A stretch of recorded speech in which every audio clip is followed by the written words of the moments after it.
افغانانو دا ویډیو ډیره جالبه ده، تر اخیره پورې وګورئ، انشاءالله ډیر به باندې خوشحاله شئ. سلام وطندارای عزیز، هر گوشه و کنار دنیا که هستید جور و صحت و سلامت باشید وطندارای گل.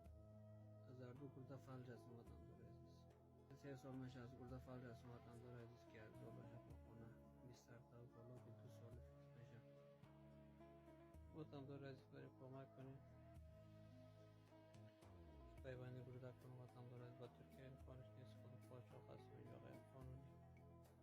از اعضای فامیل ما که حاضر است که برام گرده بتن مقداری که بر ما 5 لک افغانی لازم است.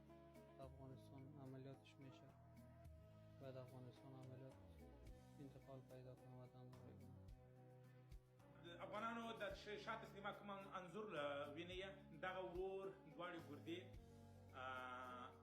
له لاسه ورکړي او دواړه پښتورګي فلج دي.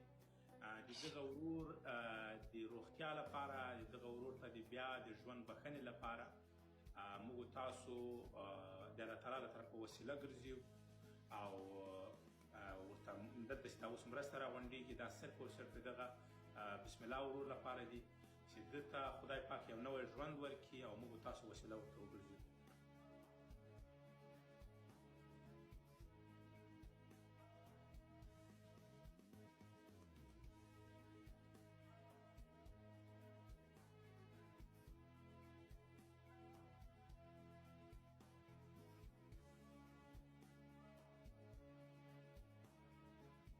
الله دې رب ذوالجلال دې ده بدلې درته درکړي. امین. مننه شهزاده ورور، الله دې بس خوشحاله لره، الله دې خوشحاله یو خلاصه زه خالق دنیا مننه چې تاسو مرسته وکړله او رالېږلې دي، انشاءالله راوبرسېږي. حاجي صاحب د دغه موضوع د سر سړی چې د هغه حاجي صاحب د حاجي صاحب افضل ده. حاجي صاحب افضل ته دې الله تعالی جنت برین ورته ورکړي، نو خدای پاک دې وواړه جنتو سردار. هغه زمونږ هدف دا و چې څو ورځې مخکې سرداره سرداره هغه دعاوې کوي. پوهېږم ما دغه که په خدای زه نن دومره خوشحاله یم، په الله باور وکړئ. زه وایم چې موږ نن ټول انسانیت وګاټه، پوه شوې، د یو انسان زړه ګټل ټول انسانیت ګټل دي. چې دغه ټول کومک به ما په یو ځان باندې کړی، خو ما ویلې دې سره دا د افغانانو یووالی کېږي او پرېږده چې دا ثواب نور خلک هم وګټي.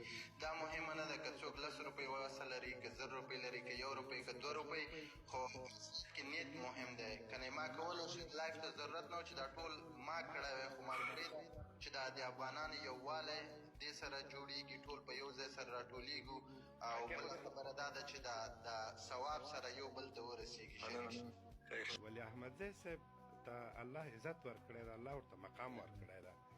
نو دا چې هر چېرته قدم ایږدي نو هغه پروژه واقعا هم سر ته رسېږي. نو او دغه د بسم الله ورور دغه پروژه به هېڅکله مخکې نه وه تللې که دې کې احمدزی صاحب نه وی او زموږ افتخار شیرزاد ورور نه وی، دغه نه وی، نو دغه پروژه شاید هېڅکله امکان نه درلوده. او بیا میزبان چې د شاهنواز ورور شو، سردار ورور شو، وزیر صاحب شو، ټول تاسو ته نو د زړه د خلاص واقعا هم دعا